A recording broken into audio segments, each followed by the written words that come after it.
നമസ്കാരം. ന്യൂസ് 18 പൊതുവേദിയിലേക്ക് സ്വാഗതം. ഇന്ന് കേരളത്തിൻ്റെ നിയമസഭയിൽ ധവളപത്രം അവതരിപ്പിച്ചു. കേരളത്തിൻ്റെ ആകെ കടം 5.07 ലക്ഷം കോടിയാണ്. സംസ്ഥാന വരുമാനത്തിൻ്റെ 20.9% കടത്തിൻ്റെ പലിശയ്ക്ക് വേണ്ടിയാണ് ചിലവഴിക്കുന്നത്.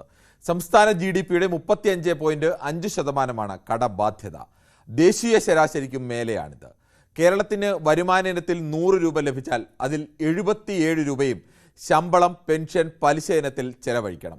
ബാക്കി 23 രൂപയാണ് സ്കൂളുകൾ, ആശുപത്രികൾ, റോഡ്, ക്ഷേമ പ്രവർത്തനം, നിക്ഷേപം, തദ്ദേശ സ്ഥാപനങ്ങൾ തുടങ്ങി സർവ്വ പ്രവർത്തനങ്ങൾക്കുമായി നീക്കിവെക്കാനാവുക.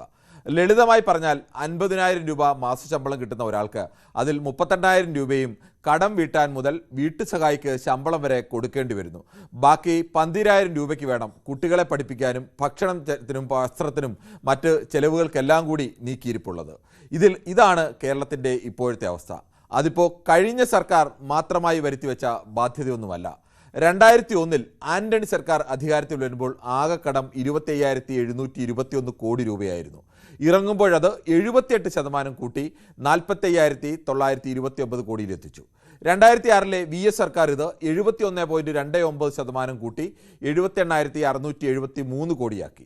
2011 ഉമ്മൻചാണ്ടി സർക്കാർ അതുവരെയുള്ള കടപരിധി കൂട്ടി 100%-ലെത്തിച്ച് 1,57,370 കോടി രൂപയാക്കി. 2016 പിണറായി സർക്കാർ കടശതമാനത്തിലെ വർധനവ് 100%-ൽ നിന്ന് 88%-ആയി കുറച്ചു. അപ്പോഴും ആകെ കടം 2,96,800 കോടി രൂപയായി. എന്നാൽ അടുത്ത രണ്ടാം പിണറായി സർക്കാരിൽ ധനമന്ത്രി KN ബാലഗോപാൽ കടം എടുപ്പിൻ്റെ ഈ ശതമാനത്തിലെ വർധനവ് ഏറ്റവും കൂടുതൽ കുറച്ച് 70.82%-ആയി കുറച്ചു. അപ്പോഴും കടത്തിന് കുറവൊന്നുമില്ല. അത് 5 ലക്ഷം കഴിഞ്ഞു കടം. ഫലത്തിൽ കഴിഞ്ഞ 1/4 നൂറ്റാണ്ട് കാലത്തിനിടയിൽ കടശതമാന വർധനവിൽ ഏറ്റവും കുറച്ച സർക്കാരായിരുന്നു ഈ കഴിഞ്ഞ 5 വർഷം ഭരിച്ചത്. അതെന്തായാലും പക്ഷേ ഇപ്പോൾ ആകെ കടം ഈ 5 ലക്ഷം കോടി കടന്നിരിക്കുന്നു. ഇപ്പോഴത്തെ ധനവിനിയോഗത്തിൻ്റെ രീതി അനുസരിച്ച് നമ്മുടെ 77% തുകയും ചെലവഴിക്കുന്നത് ക്രിയാത്മകമായ ജോലികൾക്ക് വേണ്ടിയല്ല, മറ്റ് ചില ചിലവുകൾക്ക് വേണ്ടിയാണ്. ഇതിൽ മാറ്റം വരുത്താതെ കേരളം പോലെ ഒരു സംസ്ഥാനത്തിന് മുന്നോട്ട് പോകാൻ കഴിയുമോ എന്നുള്ളതാണ് നമ്മൾ ചർച്ച ചെയ്യുന്നത്. പ്രേക്ഷകർക്കും പ്രതികരിക്കാം.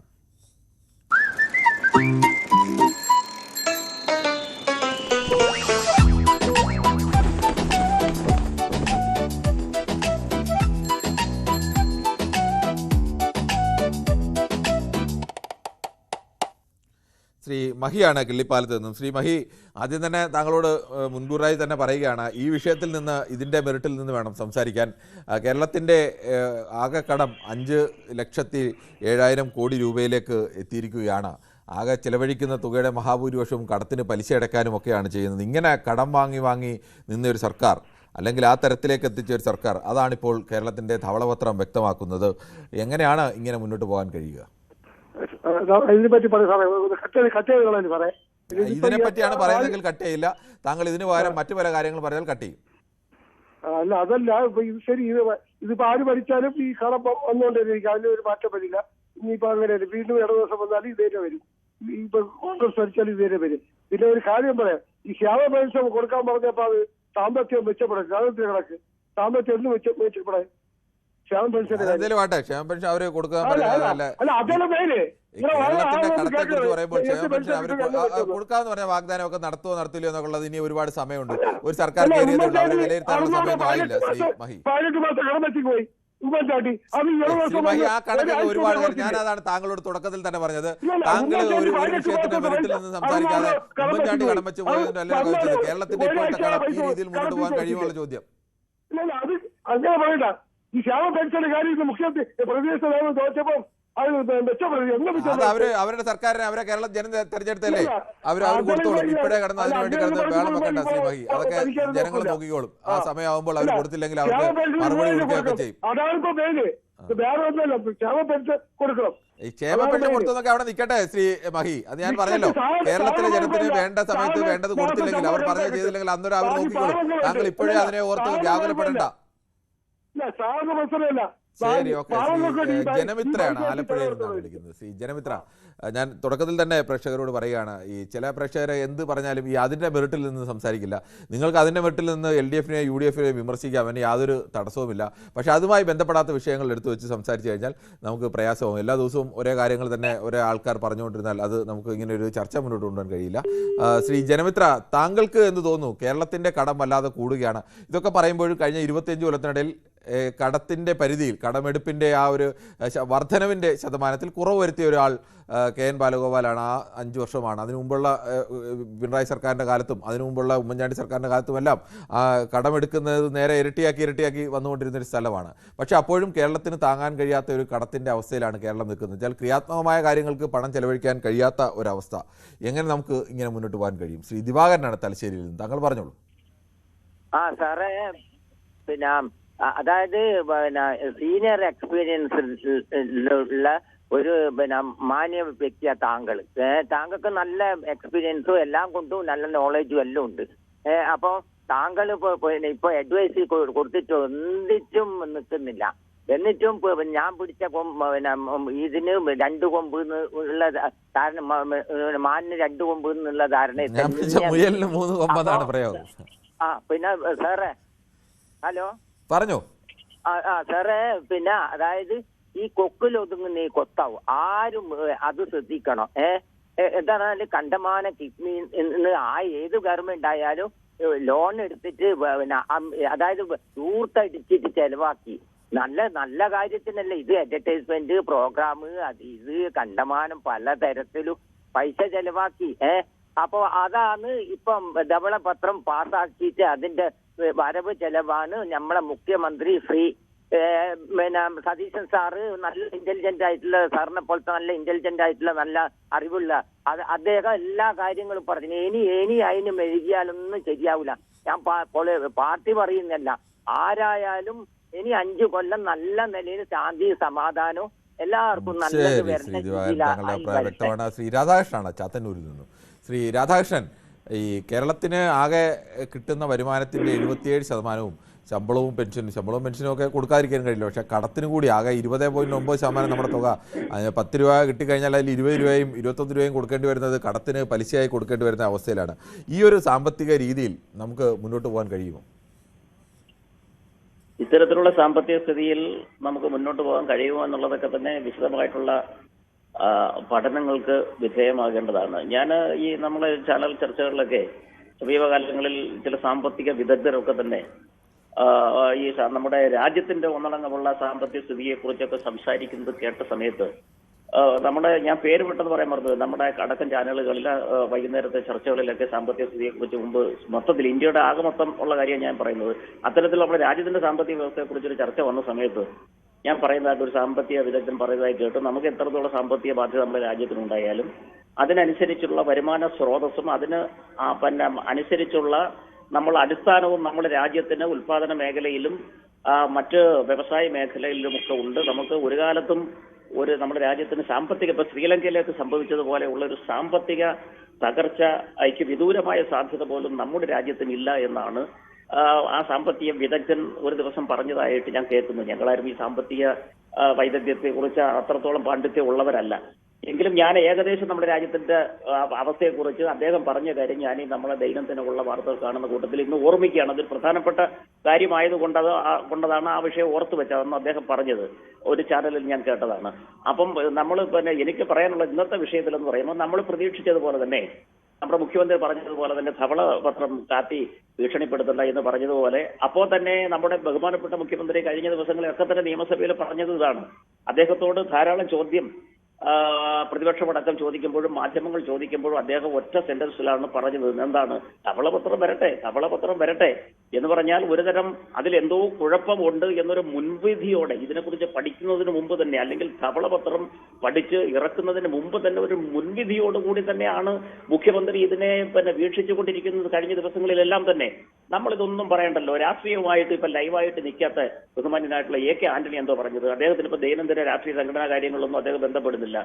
അദ്ദേഹം ധവളപത്രത്തെക്കുറിച്ചോ സാമ്പത്തിക സ്ഥിതിയെക്കുറിച്ചോ ഒന്നും അദ്ദേഹം സമീപകാലത്ത് പഠിക്കാറുമില്ലെന്നാണ് ഞാൻ മനസ്സിലാക്കുന്നത്. അദ്ദേഹം പോലും അന്ന് പിന്നെ സത്യപ്രതിജ്ഞയ്ക്ക് മുന്നോടിയായിട്ടുള്ള അല്ലെങ്കിൽ അന്നത്തെ ആ വാർത്താ സമ്മേളനത്തിൽ അദ്ദേഹം പറയുകയാണ് നമ്മൾ മുണ്ട് മുറുക്കി കൊടുക്കാൻ തയ്യാറാകണം എന്ന് പറയുമ്പോൾ നമ്മൾ മനസ്സിലാക്കേണ്ട എന്താണ്, ഒരു ഗവൺമെന്റിനെ അല്ലെങ്കിൽ കഴിഞ്ഞ 10 വർഷം ഇരുന്ന ഗവൺമെന്റിനെ ഇത്രത്തോളം മോശമാക്കാം അതിനുള്ളൊരു മുൻവിധിയോടെയാണ് അവർ നിൽക്കുന്നത് എന്നുള്ളതാണ്. കാരണം നമ്മൾ പറയുമല്ലോ, ഈ ഉറങ്ങുന്നവരെയല്ലേ വിളിച്ചുണർത്താൻ സാധിക്കൂ, ഉറക്കം അഭിനയിക്കുന്നവരെ വിളിച്ചുണർത്താൻ കഴിയില്ലല്ലോ എന്ന അവസ്ഥയിലേക്കാണ് നമ്മുടെ കഴിഞ്ഞ ഗവൺമെന്റിനെ ഇകഴ്ത്തി കാണിക്കുവാനായിട്ട് നമ്മുടെ മുഖ്യമന്ത്രിയും UDF ശ്രമിച്ചുകൊണ്ടിരിക്കുന്നത്. എനിക്ക് പറയാനുള്ള മറ്റൊരു വിഷയം കൂടെ ഉണ്ട്. ഇന്ന് തന്നെ നമ്മുടെ സാമ്പത്തികമായിട്ടുള്ള ഈ അവസ്ഥയെക്കുറിച്ച് അദ്ദേഹം ഒരു സാമ്പത്തിക വിദഗ്ധൻ കൂടി ആണെന്നുള്ള മേനി നടിച്ചുകൊണ്ടെന്ന് പിന്നെ വലിയ സ്ക്രീനൊക്കെ വെച്ച് നിങ്ങൾ മാധ്യമങ്ങളുടെ മുമ്പിൽ ഇരുന്ന് വിശകലനം തിരിഞ്ഞിരുന്നു. സാധാരണ മുഖ്യമന്ത്രി നേരെ ഇരുന്നിട്ടാണ് പത്രസമ്മേളനം നടത്തുന്നത്. കൂടുതൽ ശാസ്ത്രീയമായി ലളിതമായി ആയിട്ടല്ലേ അദ്ദേഹം പറഞ്ഞത്. അതിനകത്ത് വിമർശിക്കുന്നതിന്റെ കാര്യം എന്താണ്? അത് നല്ല കാര്യം ചെയ്യുന്നത് നല്ലതായിട്ട് അംഗീകരിക്കണ്ടേ? വിമർശനമല്ല, വിമർശനം തന്നെയല്ലേ അത്. വിമർശനം അല്ലെങ്കിൽ അസൂയ എന്നൊക്കെ പറയുന്നത് ഒരാൾ കൃത്യമായി ആളുകൾക്ക് മനസ്സിലാവാൻ വേണ്ടി ഒരു സ്ലൈഡ് ഇട്ട് ആ സ്ലൈഡിനകത്ത് നോക്കി കൃത്യമായി പറയുമ്പോൾ ആളുകൾക്ക് കൂടുതൽ മനസ്സിലാവില്ല. അപ്പൊ അതിനൊക്കെ നേരെയാണോ നോക്കിയിരിക്കേണ്ടത്, തിരിഞ്ഞാണോ നോക്കിയിരിക്കേണ്ടത്? അത് വിമർശന ബുദ്ധിയാണ് നമ്മൾ പറഞ്ഞത്. അത് താങ്കൾ അത് ഒഴിവാക്കാവുന്ന കാര്യം നമ്മൾ ഒഴിവാക്കാനൊന്നും കുഴപ്പം, നമുക്കൊന്നിലും കടുംപിടുത്തം നിർബന്ധമൊന്നുമില്ല. അപ്പൊ അദ്ദേഹം അത് പറഞ്ഞ സമയത്ത് അതിന് മറുപടിയായിട്ട് നമ്മളെ പ്രതിപക്ഷ നേതാവ് അതിനുശേഷം നമ്മുടെ ധനകാര്യമന്ത്രി വിശദമായിട്ട് പറഞ്ഞല്ലോ. അദ്ദേഹം പറഞ്ഞത് അപ്പൊ അതിന്റെ കണക്കിനെ കുറിച്ച് ശാസ്ത്രീയമായിട്ട് ഞാൻ പഠിച്ചില്ല, അതുകൊണ്ടാണ് താങ്കൾ അത് വിശദീകരിക്കുമെന്ന് കരുതുന്നു. അപ്പം അദ്ദേഹം പ്രതിപക്ഷ നേതാവെന്ന് പറഞ്ഞത് ധനകാര്യമന്ത്രി പറഞ്ഞത് കഴിഞ്ഞ തെരഞ്ഞെടുപ്പിൽ ഞങ്ങൾക്കെതിരെ ഉന്നയിച്ച കേരളം ഒന്നടങ്കം ഞങ്ങൾക്കെതിരെ ഉന്നയിച്ചു പറഞ്ഞുകൊണ്ട് നടന്ന ആക്ഷേപത്തിന്റെ 7 അയലത്ത് പോലും ഇപ്പോഴത്തെ സാമ്പത്തിക മോശാവസ്ഥ ചൂണ്ടിക്കാണിക്കുവാൻ മുഖ്യമന്ത്രിക്ക് കഴിഞ്ഞില്ല എന്നാണ് അദ്ദേഹം പറഞ്ഞത്. ആ ക്ലാരിഫൈ ചെയ്യേണ്ടത് നിങ്ങൾ മാധ്യമങ്ങളാണ്, നിങ്ങൾ പഠിച്ചവരാണ്, നിങ്ങൾ ക്ലാരിഫൈ ചെയ്യണം. കൃത്യമായ കണക്കുകളാണ്. ആ കണക്കുകളിൽ ഏതെങ്കിലും തരത്തിലുള്ള വ്യത്യാസം ഇവർ രണ്ടുപേരും തമ്മിൽ പറഞ്ഞതിലാകെ നമ്മൾ പുറത്തു നിന്ന് രാഷ്ട്രീയം ഒഴിവാക്കി നോക്കിയാൽ ഇത്രയും വ്യത്യാസം മാത്രമേ ഉള്ളൂ. അവർ ഇറങ്ങിപ്പോകുന്ന സമയത്ത് 6000 കോടി രൂപ ഉണ്ടായിരുന്നു പറയുന്നു. ആ 6000 കോടി രൂപ ഇവർ അധികാരത്തിലേറുന്ന ഈ സർക്കാർ സത്യപ്രതിജ്ഞ ചെയ്യുമ്പോഴേക്ക് അത് 2000 കോടി രൂപയായി മാറി. കാരണം ആ മാസം കൊടുക്കേണ്ട തുക, അത് ലളിതമായി പറഞ്ഞു, ഒരു മാസം കൊടുക്കേണ്ട തുക ഉണ്ടായിരുന്നു, ആ തുക കൊടുക്കാതെ വെച്ചിരുന്നു, അത് പിന്നീട് കൊടുത്തു.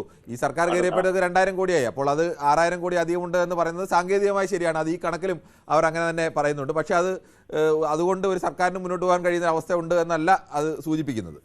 അതല്ല എന്നറിയാമല്ലോ, അത് ധനകാര്യമന്ത്രി പറഞ്ഞല്ലോ. നമ്മൾ ഇതിൽ പറയാനുള്ളത് നമ്മുടെ ഈ കാര്യങ്ങളൊക്കെ മനസ്സിലാക്കുന്ന കൂട്ടത്തിൽ ഈ നമ്മുടെ ബഹുമാനപ്പെട്ട മുഖ്യമന്ത്രിയും കേന്ദ്ര സർക്കാരുമായിട്ട് വളരെ സൗഹാർദ്ദം, അത് മുഖ്യമന്ത്രിയും കേന്ദ്രവുമായിട്ട് എന്റെ അഭിപ്രായത്തിൽ ഞാൻ ഇടതുപക്ഷക്കാരാണെങ്കിൽ ഞാൻ അങ്ങനെ നേരത്തെ താങ്കൾ തെറ്റിദ്ധരിച്ചെങ്കിലും ഞാൻ അങ്ങനെ അന്ധമായിട്ട് ആരെയും നമ്മൾ എത്രയോ വർഷങ്ങളായിട്ട് സംസാരിക്കുന്നു, ആരെയും വിമർശിക്കുകയൊന്നുമില്ല. ഈ സംസാരിക്കുന്ന കൂട്ടത്തിൽ വിമർശനം വരുന്നു എന്നുള്ളത് മാത്രമാണുള്ളത്. ഈ നമ്മളെ ബഹുമാനപ്പെട്ട മുഖ്യമന്ത്രി കേന്ദ്രത്തിന്റെ കയ്യിൽ നിന്നും നമുക്ക് കിട്ടാനുള്ള വിഹിതങ്ങൾ കൂടെ വാങ്ങിയെടുക്കണം. നമ്മുടെ രാജ്യത്തിന്റെ സാമ്പത്തിക അവസ്ഥയ്ക്കൊന്നും ഒരു കുഴപ്പമില്ല. നമുക്ക് തരാനുള്ളത് ഇപ്പൊ തന്നെ ഇടതുപക്ഷത്തോടല്ലേ ഉള്ളു അവർക്ക് വിദ്വേഷം കേന്ദ്ര സർക്കാരിന്. ഇപ്പൊ സർക്കാർ മാറിയല്ലോ, കേന്ദ്രത്തിന് നമുക്കുള്ള വിഹിതം തന്നാൽ ഈ പ്രശ്നങ്ങളൊക്കെ പരിഹരിക്കപ്പെടാം. മാത്രമല്ല BJPയെ സംബന്ധിച്ച് അവരുടെ നമ്പർ 1 ശത്രു എന്ന് പറയുന്നത് കോൺഗ്രസ് തന്നെയാണ്. കോൺഗ്രസിനെ ഇല്ലാതെ കോൺഗ്രസ് മുക്ത ഭാരതം എന്നൊക്കെയാണല്ലോ അവരുടെ പ്രതിപക്ഷ പാർട്ടി അവരാണല്ലോ. എന്ന് കരുതി CPM-നോട് എതിർപ്പില്ലാതല്ല, CPM-നോടും അതിശക്തമായ എതിർപ്പ് അവർക്കുണ്ട്, അതിലും സംശയമൊന്നുമില്ല. പക്ഷെ നമ്മുടെ ഈ മുഖ്യമന്ത്രിയുടെ അനുഭാവപൂർവ്വമാണ് അവരോട് പോകുന്നതെന്നാണ് നമുക്ക് മനസ്സിലാക്കാൻ കഴിയുന്നത്. UDF-ന്റെ അനുഭാവത്തിലാണ് പോകുന്നത്. കാരണം സാമ്പത്തിക ബുദ്ധിമുട്ട് ഉള്ളത് കൊണ്ട് നമുക്ക് പിന്നീട് തീരുമാനിക്കാം. ശ്രീ സിയാദാണ് മലപ്പുറത്ത് നിന്ന്. സിയാദിലേക്ക് വരും മുമ്പ് നമുക്ക് വളരെ വേഗത്തിൽ ചില യൂട്യൂബ് കമന്റുകൾ കൂടി. നമസ്കാരം കിരൺ, സുഖമാണെന്ന് ഷുജു കിരിയത്ത് അതുപോലെ ആദ്യ കമന്റായി ചോദിക്കുന്നു. After 8 months public will say Pinarayi was better if Satheesan continuous like this എന്ന് പറയുന്നു. എന്തായാലും സതീശൻ ഇങ്ങനെ തുടർന്നാൽ 8 മാസത്തിനുള്ളിൽ പിണറായിയാണ് നല്ലതെന്ന് പറയും എന്നൊക്കെ അദ്ദേഹം പറയുന്നു. അത് സതീശൻ എങ്ങനെ തുടരുന്നതിനെ അനുസരിച്ചായിരിക്കും ആളുകൾ നല്ലതാണോ ചീത്തയാണോ എന്നൊക്കെ പറയുന്നത്. അതോടൊപ്പം തന്നെ ധനതത്വശാസ്ത്രം ശാസ്ത്രീയമായി കൈകാര്യം ചെയ്യാൻ കഴിയാത്ത, രാഷ്ട്രീയ വിദ്യാഭ്യാസം ലഭിച്ചിട്ടില്ലാത്ത, അഴിമതി നടത്തുന്ന, മൂല്യബോധമില്ലാത്ത ഭരണകൂടങ്ങൾ വരുമ്പോൾ ഇതുപോലെയുള്ള പ്രശ്നങ്ങൾ ഉണ്ടാകുമെന്ന് ഡോക്ടർ MP മണി ചൂണ്ടിക്കാണിക്കുന്നു. പലപ്പോഴും അങ്ങനെയാണ്. ഈ ധനകാര്യം ഡീൽ ചെയ്യുക വലിയ പ്രയാസമാണ്. യഥാർത്ഥത്തിൽ ഞാനതിനാണ് തുടക്കത്തിൽ കണക്ക് വായിച്ചത് ബോധപൂർവ്വമാണ്. അത് ഒരിക്കൽ കൂടി പ്രേക്ഷകരുടെ കൂടി ശ്രദ്ധയ്ക്ക് വേണ്ടി പറയുമ്പോൾ കേരളത്തിൻ്റെ കടം ഓരോ 5 വർഷം കഴിയുമ്പോഴും കൂടിക്കൊണ്ടിരിക്കുകയാണ്. അത് ആ കടം കൂടുന്നത് ആദ്യം 2000-ൽ നിന്ന് 2001-ൽ നിന്ന് 2006-ലേക്ക് എത്തുമ്പോൾ അത് അന്ന് AK ആന്റണിയും ഉമ്മൻചാണ്ടിയും മാറി മാറി ഭരിച്ച സർക്കാർ അത് 78% കൂടിയെങ്കിൽ അടുത്ത 2011-ലേക്ക് 2006-11-ലേക്ക് എത്തുമ്പോൾ ആ സമയത്ത് കൂടിയിരിക്കുന്ന 71%. അങ്ങനെ ശതമാനക്കണക്ക് കൂടി. അത് ഉമ്മൻചാണ്ടിയും ധനമന്ത്രിയായിരുന്ന KM മാണിയുടെ കാലത്താണ് അത് ഏറ്റവും കൂടുതൽ കൂടിയത്. എന്നുവെച്ചാൽ കണക്ക് ആകെ ഉണ്ടായിരുന്നതിൻ്റെ 100% ഇരട്ടി. കഴിഞ്ഞ വർഷം എത്ര 1 രൂപ കടമായിരുന്നെങ്കിൽ 2 രൂപ കടമാക്കി എന്ന് പറയുന്ന പോലെ. അതിൻ്റെ അടുത്ത വർഷം ഇദ്ദേഹം തോമസ് ഐസക് ധനമന്ത്രിയാവുമ്പോൾ അത് 88% വർധനവുണ്ടായത്. അതിലും കുറവ് വർധനവുണ്ടാക്കിയത് KN ബാലഗോപാലാണ്. അത് 70.82. കഴിഞ്ഞ 25 വർഷത്തിനിടയിൽ ഈ കടം വാങ്ങിക്കുന്നതിൻ്റെ അളവ്, ആ ശതമാനം കൂടുന്നതിൽ ഏറ്റവും പിടിച്ചു നിർത്തിയ ആൾ യഥാർത്ഥത്തിൽ അത് KN ബാലഗോപാലിൻ്റെ കഴിഞ്ഞ 5 വർഷമാണ് എന്നതുകൂടി ഇതിൽ പറയേണ്ടി വരും. കടം 5 ലക്ഷത്തിൽ കടന്നുവെങ്കിലും അതും മറ്റൊരു യാഥാർത്ഥ്യമാണ്. ശ്രീ നായരാണ് ഡൽഹിയിൽ നിന്നും. ശ്രീ നായർ, താങ്കൾക്ക് എന്ത് തോന്നുന്നു? കേരളത്തിന് ഇപ്പോഴത്തെ ഒരു പ്രധാനപ്പെട്ട അവസ്ഥ, ആകെ കിട്ടുന്ന വരുമാനത്തിൻ്റെ 77 രൂപയും പെൻഷനും അതോടൊപ്പം തന്നെ ഈ കടത്തിൻ്റെ പലിശ കൊടുക്കാനും ഒക്കെ വേണ്ടി ചെലവഴിച്ചേണ്ടി വരികയാണ്. അങ്ങനെ ഒരു സാമ്പത്തിക നിലയിൽ ഒരു സംസ്ഥാനത്തിന് വയബിളായി മുന്നോട്ട് പോകാൻ കഴിയുമോ? നമസ്കാരം. സാറേ, ഇന്നത്തെ പരിസ്ഥിതി നോക്കി കഴിഞ്ഞു കഴിഞ്ഞാൽ 3-ാമത്തെയോ 4-ാമത്തെയോ സംസ്ഥാനമാണ് നമ്മുടെ ഇന്ത്യയിൽ കടത്തിന്റെ കാര്യത്തിൽ കേരളം. ബംഗാളും പഞ്ചാബും കഴിഞ്ഞു കഴിഞ്ഞു കഴിഞ്ഞാൽ എനിക്ക് തോന്നുന്നു 3-ാമത്തെ സ്ഥാനത്താണ് തോന്നുന്നു കേരളം. പക്ഷെ ഒരു കാര്യം നമ്മൾ ആലോചിച്ചു കഴിഞ്ഞാൽ നമുക്ക് മനസ്സിലാവും സാറേ, ആരോ ലോൺ എടുക്കുന്നു, കടം ആരോ എടുക്കുന്നു, മറ്റാരോ കടം വീട്ടും. പലിശയും കടവും വീട്ടേണ്ട ജനങ്ങൾ, പൈസ എടുക്കുന്നത് സർക്കാർ എന്ന് പറഞ്ഞു കഴിഞ്ഞാൽ നമ്മൾ ജനപ്രതിനിധികളായിട്ട് തെരഞ്ഞെടുത്ത് വിടുന്ന ആൾക്കാർക്ക് ചികിത്സയ്ക്കും സുഖത്തിനും ശമ്പളത്തിനും അവരുടെ ആൾക്കാർക്കും പിന്നെ ശമ്പളവും പെൻഷൻ. അപ്പൊ ആർക്ക് വേണമെങ്കിൽ എടുക്കാം സാറേ, എത്ര കടം വേണമെങ്കിൽ എടുക്കാം. മറ്റൊരാൾ കടം വീട്ടാൻ വേറെ ആൾക്കാരുണ്ടെങ്കിൽ ഇപ്പൊ കിരൺ സാറിനോട് പറയുക, സാറ് 10 ലക്ഷം രൂപ കടം എടുത്തു, വേറെ ആരെങ്കിലും ഞാൻ വീട്ടിക്കോളൂ എന്ന് പറഞ്ഞു കഴിഞ്ഞാൽ സാർ എടുത്ത് സാറിന്റെ ഇഷ്ടം പോണക്ക് ചെലവാക്കും. അപ്പൊ അങ്ങനെ ഉണ്ടെങ്കിൽ ആർക്കും ചെലവാക്കാം. അതിന് ആരെയും കുറ്റം പറഞ്ഞിട്ട് കാര്യമില്ല. നമ്മൾ തന്നെ നമ്മുടെ ആൾക്കാരെ തെരഞ്ഞെടുത്ത് വിടുന്നു, അവർക്ക് അധികാരം കൊടുക്കുന്നു. നിങ്ങൾ ഇഷ്ടം പോലെ കടമെടുത്ത് ചെലവാക്കിക്കോ, നിങ്ങൾ സൂക്ഷിച്ച് നടന്നു, നിങ്ങൾ നിങ്ങളുടെ ആൾക്കാർക്ക് ജോലിയോ കൊടുത്തോ, അവർക്ക് ശമ്പളം കൊടുത്തോ, പെൻഷൻ കൊടുത്തോ, എങ്ങനെ വേണമെങ്കിൽ നിങ്ങൾ ചെലവാക്കിയോ, ഞങ്ങൾ വീട്ടിക്കോളാം. ശ്രീ നായർ, നമുക്ക് താങ്കൾ പറഞ്ഞത് ശരിയാണ്. ഈ കടം എടുക്കുമ്പോൾ കടം എങ്ങനെ വീട്ടും, ആര് വീട്ടും, എങ്ങനെ വീട്ടും എന്നതിനെ കുറിച്ചൊരു ചിന്താഗതി കൂടി വേണം. താങ്കൾ പറഞ്ഞതിൽ ചെറിയ ഒരു ഫാക്ച്വൽ എറർ കൂടി ഞാൻ ചൂണ്ടിക്കാണിക്കാം. ഈ ഇന്ത്യയിലെ ആകെ സംസ്ഥാനങ്ങളിലെ ഈ കടമെടുപ്പ് നോക്കിക്കഴിഞ്ഞാൽ, എൻ്റെ അളവ് നോക്കിയാൽ തമിഴ്നാട് 9.6 ലക്ഷം, ഉത്തർപ്രദേശ് 8.6 ലക്ഷം, മഹാരാഷ്ട്ര 8.1, കർണാടക 7.3, വെസ്റ്റ് ബംഗാൾ 7.1. അങ്ങനെ കേരളത്തിൻ്റെ ഏത് 9-ാമതോ 10-ാമതോ ഒക്കെയാണ്, 10-ാമതാണ്. പക്ഷേ ഈ സംസ്ഥാനങ്ങളെല്ലാം കേരളത്തെക്കാൾ വലിയ സംസ്ഥാനങ്ങളാണ് എന്നുള്ള യാഥാർത്ഥ്യവും അതിനൊപ്പം ഉണ്ട് എന്നതുകൂടി ചൂണ്ടിക്കാണിക്കാം. അല്ല, അതാ ഞാൻ പറഞ്ഞല്ലോ, ഈ സംസ്ഥാനങ്ങളെല്ലാം തന്നെ കേരളത്തെക്കാൾ വലിയ സംസ്ഥാനങ്ങളാണ്, അതുകൂടി ചൂണ്ടിക്കാണിച്ചാണ്. ഞാൻ ആ കണക്ക് കേരളം 1-ാമതും 2-ാമതും നിൽക്കുന്ന സംസ്ഥാനമല്ല, പക്ഷെ അത് നമ്മളെക്കാൾ വലിയ സംസ്ഥാനങ്ങൾ, നമ്മളെക്കാൾ വലിയ കടമുണ്ട്, അത് ചൂണ്ടിക്കാണിച്ചെന്ന് മാത്രമേ ഉള്ളൂ. പറഞ്ഞോളൂ. സാറേ, ഇവിടെ 1.5 ലക്ഷം രൂപ താങ്കൾ പറയുന്നത് പൂർണ്ണമായും വ്യക്തമാകുന്നില്ല ശ്രീ നായർ. ശ്രീ ഗീതമ്മയാണ് വൈക്കത്ത് നിന്നാണ്. ശ്രീമതി ഗീതമ്മ, താങ്കൾ ആദ്യമായിട്ടാണോ അതോ നേരത്തെ വിളിച്ചിട്ടുള്ളതാണോ പൊതുവേദിയിൽ?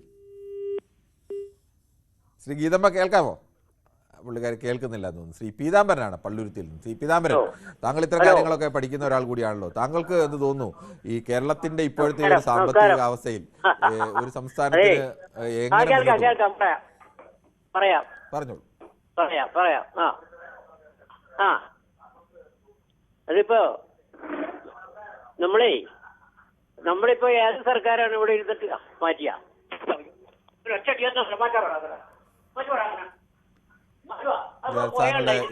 ശ്രീ രാജനാണ് പയ്യോളിയിൽ നിന്നാണ്. ശ്രീ രാജൻ, ഇന്നിപ്പോൾ ധവളപത്രം അവതരിപ്പിക്കുകയും അതിൽ 5.07 ലക്ഷം കോടി കേരളത്തിന് കടമായിരിക്കുന്ന ഒരവസ്ഥ, കേരളത്തിൻ്റെ വരവ് ചെലവ് കണക്ക് എങ്ങനെയാണ് എന്നതൊക്കെ നമുക്ക് ബോധ്യപ്പെട്ടു. ഏകദേശം 100 രൂപ കിട്ടിയാൽ 77 രൂപയും ശമ്പളം കൊടുക്കാനും, അല്ലെങ്കിൽ അത് കഴിഞ്ഞ് പെൻഷൻ കൊടുക്കാനും, അതിനുശേഷം ഈ കടം വീട്ടാനും ഒക്കെ. കടം വീട്ടാൽ തന്നെ 20 രൂപ 21 രൂപ വീതം കടം വീട്ടാൻ വേണ്ടി മാത്രം വേണം. അങ്ങനെ ഒരു സാമ്പത്തികാവസ്ഥയുമായി ഒരു സംസ്ഥാനത്തിന് എത്ര കാലം ഇങ്ങനെ മുന്നോട്ട് പോകാൻ കഴിയും? നമസ്കാരമുണ്ട് സാറേ.